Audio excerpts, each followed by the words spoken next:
All right, we are going to try an experiment, okay?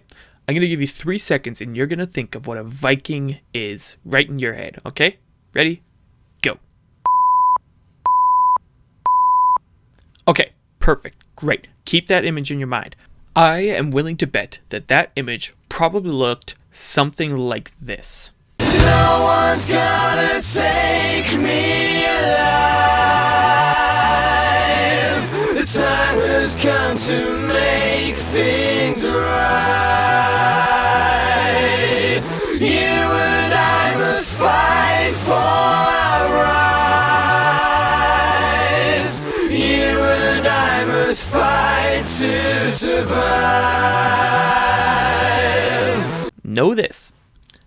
I am completely honest when I say that the image of Vikings in my head looks genuinely more similar to this.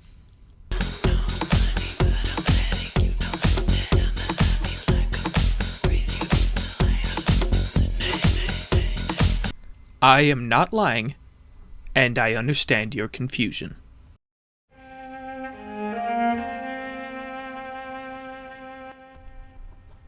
Vikings might just be the most romanticized historical phenomenon that thus far has existed. Even a quick look up on YouTube or Google, you'll have no problem finding people talking about the Vikings in some manner of way. I mean, even me, my favorite period of history, that's the Italian Renaissance, but even I can't really escape the fact that Vikings are, well, they're just really cool to look at.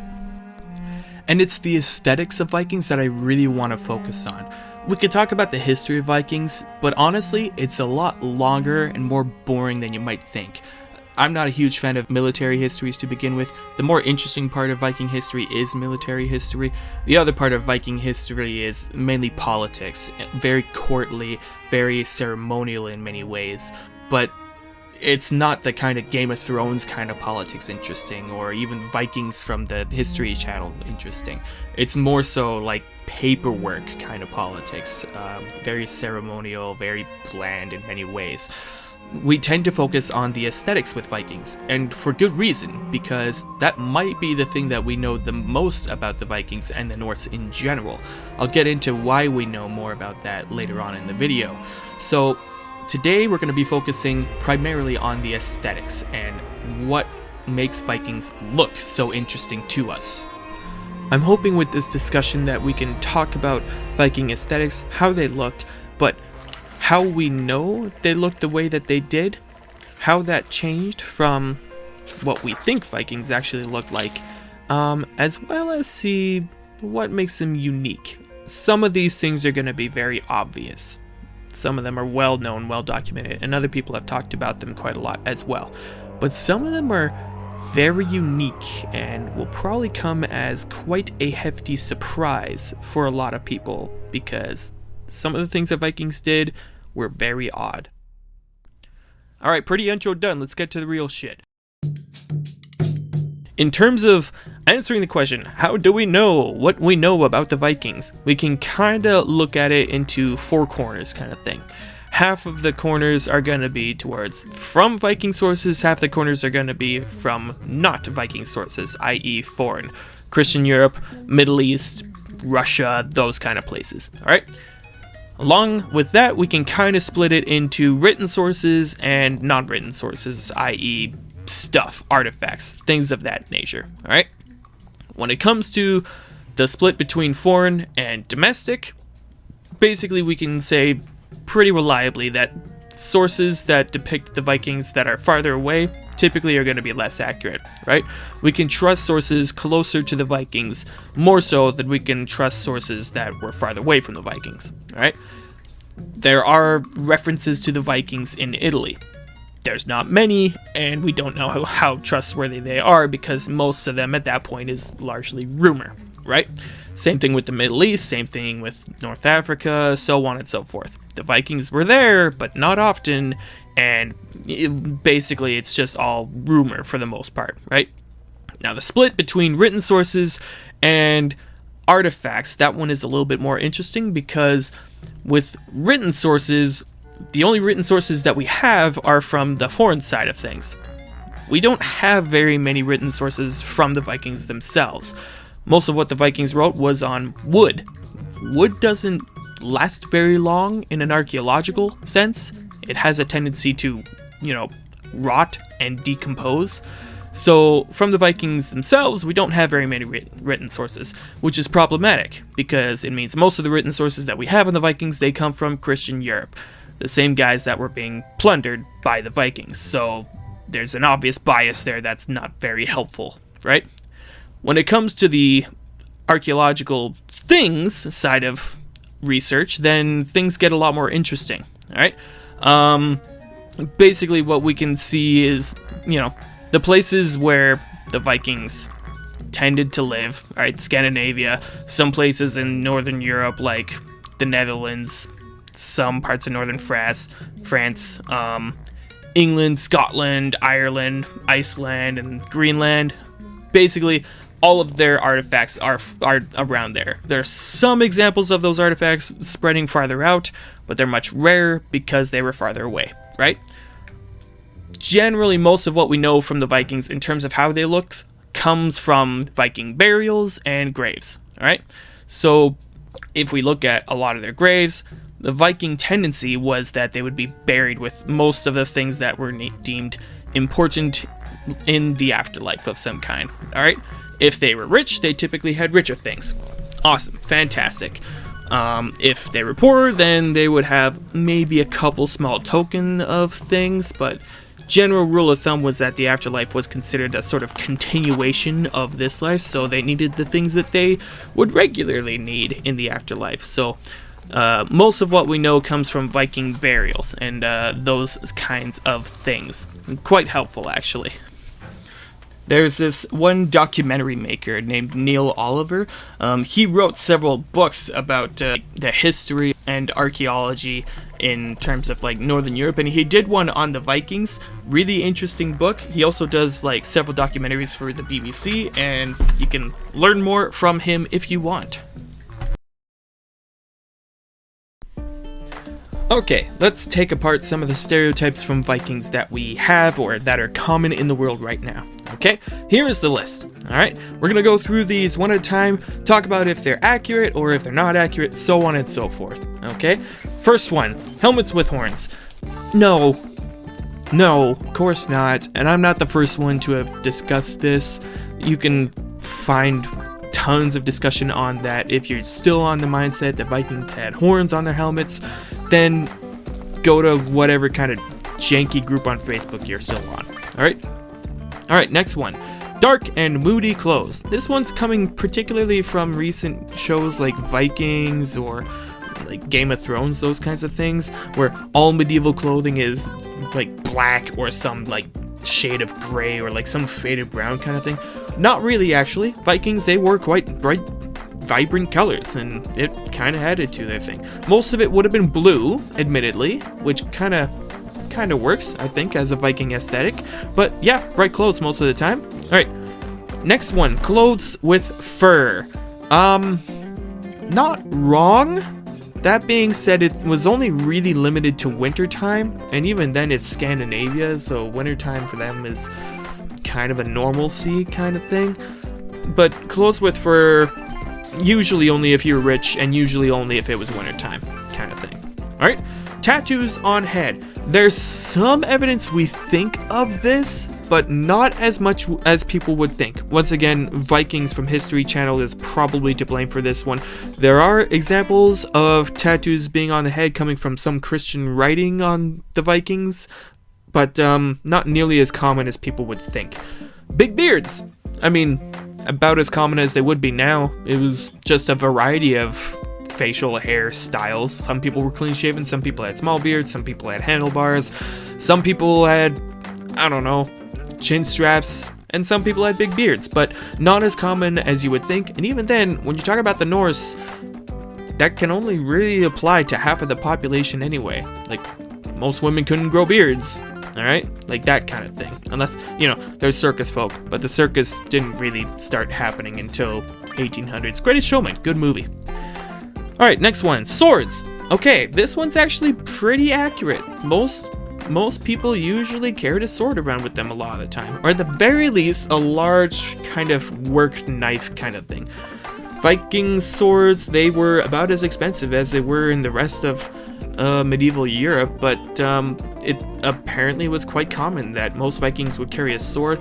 More common to carry an axe, though, because axes were easier to make and a little bit more of a standard tool. Swords, most Vikings would have one for raid, but even then, that wasn't ever anyone's first go-to. Spears for raids were typically more common. Big and muscly. This one's yes and no. The Vikings were probably bigger than most medieval Europeans were at the time. This was probably more due to them being healthy than anything else. Muscly, as far as we can tell, not any more than the average person would have been. But at the same time, everyone would have been smaller than we are now. I mean, the average Viking, you're probably looking at about 5'7" kind of thing. Average height for a North American male is about 6 foot, right? But yeah, in terms of big and muscly, like, they were bigger than average, but not by much. And even then, they'd still be shorter than us most of the time. So, kind of, but also sort of not. Alright, stereotypes out of the way, let's get into the regular clothing and shit that's not too weird. To do that, we will enter my personal creator page. This is Bill, our Viking avatar. Oh gosh, help me! We're going to slowly make Bill into a majestic AF Viking man. If you're wondering about the details, pause the video and read all of this, alright? That'll give you the info you need. First off, we're gonna start off with an undershirt. Nothing weird. It would have been made with either wool, more likely linen, but something generally breathable. Second, we're gonna have a long sleeve shirt with a large neck opening. It would have been flared at the waist, and if it was nice, it would have been embroidered with some nifty designs. Thirdly, pants, or trousers if you're a fancy boy. These would have been quite tight to the leg, and if they weren't, they would have been bound so that they were tight. Not only did this add to the historical trend of sexy men's leg fashion, it would have been considered practical for long treks and working. Best thing about these pants, though, is that they would have been enclosed at the feet, like onesies, which is just adorable. They would have been covered with leather boots, though, which kinda ruins it for me, not gonna lie. Everybody wore a belt, there's pretty well no exception to this, and if weather was bad, then there would have been a heavy wool jacket that might have been fancy if you were rich. Men and women both wore necklaces, but men's necklaces were more edgy, with animal teeth, mini weapons, or Thor's hammer being the main forms of decoration. Interestingly enough, archaeologists haven't yet been able to find a single piece of confirmed Viking clothing with pockets, so either rucksacks or small bags would have had to have been necessary to some extent. Finally, if a cloak was needed, it would have been pinned to clothing on the shoulder and worn normally if the weather was bad, but if you were feeling stylish, it would have been pinned over the side. Finally, let's add a sword, give Bill here a Viking hairdo. And just like that, we have a largely accurate Viking right here, and Bill shall be renamed Bjorn. I'll put it on his birth certificate, I guess. I don't know.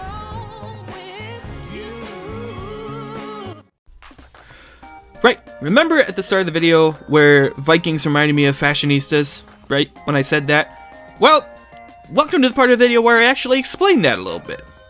We're going to be comparing the Vikings to the rest of the European counterparts, and that's good, because there was a time where they lived uncommonly close in several different parts of Europe. In English history, there was a time of a huge Viking presence for a long period on the British Isles in a region known as the Danelaw, because the people that came up with the name thought simply that Vikings equaled Danish, and other Scandinavian countries simply didn't exist, because ignorance was a thing. Alright, here then is a short list of things that were seen in the Vikings that were not common with the other British nations at the time for this comparison. Firstly, Vikings combed their hair every day, and probably took their combs with them a lot of the time. Combs are one of the most common things found in Viking graves, by the way. Alright, secondly, Vikings washed at least once a week. To us today, that's kinda nass. Like, we usually do like every 2 or 3 days, but in Europe at the time, this was basically seen as germophobia. Like, these guys would have been seen as like squeaky clean. Alright, thirdly, Vikings regularly changed their clothes. This doesn't sound like much now compared to the rest of medieval history, but that was huge at the time. Most people only had one set of clothes that they washed once in a while at best, but the Vikings made a habit of changing their clothes regularly. That is a huge hygiene up to other counterparts at the time. Fourthly, Vikings were just well trimmed in general. Right? Listen to this quote from historian Neil Pearce in his book, Children of Ash and Elm. Men with straight combed hair neatly curled at the neck, men with straight combed hair to their shoulders, and beards both tightly clipped and brushed to a goatee. One example shows dreadlocks and long beards. What this is telling me, that short quote, and if you read further in that section of his book, then you'll get more of this, the men then were quite clean and well put together, and also quite varied in their looks. We put all four of these things together, and we can say with strong certainty that Vikings were quite aware and intentional with their appearances. If one goes into the depths of what we know of Norse religion, this makes sense. Worldly possessions were theologically more important compared to Christian Europe, especially where the poor was involved. If I was going to make a comparison today, I would think of like a lawyer that was also a badass fighter on the side. Think like Legal Eagle with a sword. Technically, they're not the fashion show I think of, but they were quite well put together. Okay, last couple things for aesthetics, and this is like the really, really weird stuff, alright? There seems to be some evidence of cross-dressing in the Nordic Viking world. It was referenced by Catholic missionaries visiting Scandinavia, and some burials exist where biological bone structures and stereotypical gendered clothing didn't match. Male bones with female clothing, that idea.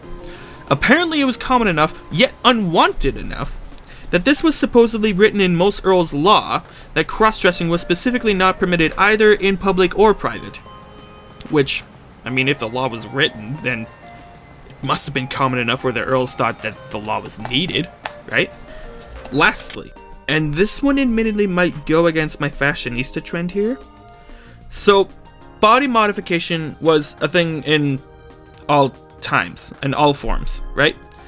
We're all familiar with haircuts, trimming or shaving beards. Vikings had their tattoos, we have tattoos now. Piercings, right? The Vikings did something else.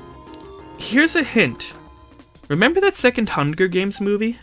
I'm gonna play a clip, see if you can guess what it is. And the other half of the career pack? Brutus and Inabaria. What's with her teeth? She had them filed into fangs so she could rip people's throats out. She's committed, I'll give her that.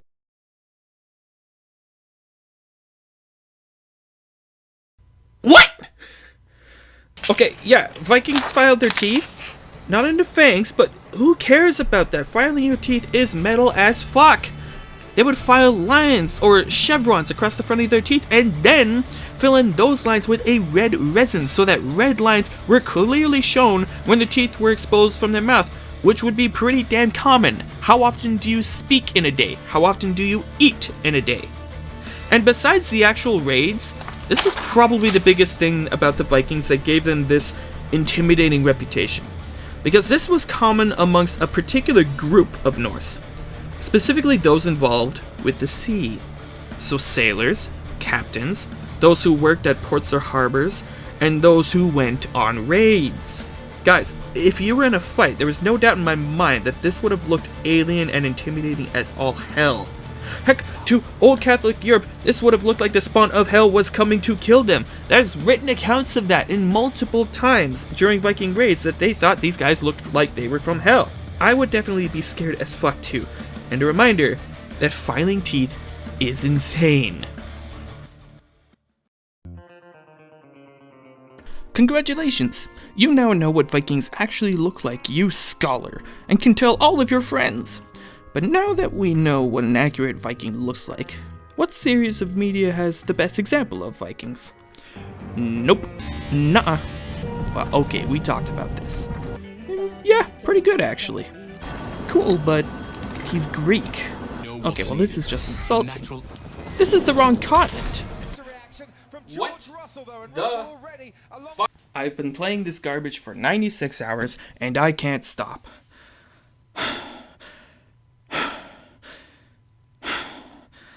Okay. Not great so far. What's next? Ooh.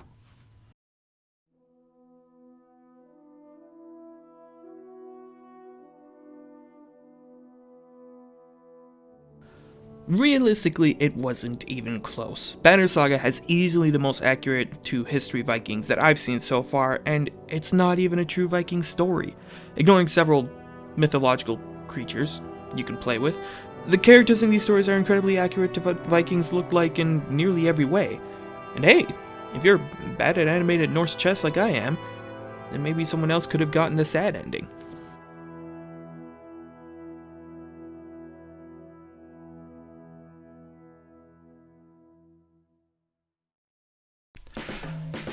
Hi everyone, thank you so much for watching this video. I know it took a very long time to actually make, but the last year and a half was really busy, including work and move and a whole bunch of life stuff that's going on, so it took a while to make this video, but I'm happy that I was able to finally get it done and get it out there because I thought it was an interesting topic and hopefully should be interesting for all you guys too. Not sure when the next video is going to come out, but I do have plenty of ideas for videos. It's just a matter of finding the time to actually put them out. So best thing you could do to make sure that you see those videos is to subscribe, like and share this video if you want to as well. They're a good time, and yeah, hope you guys have a good rest of the day.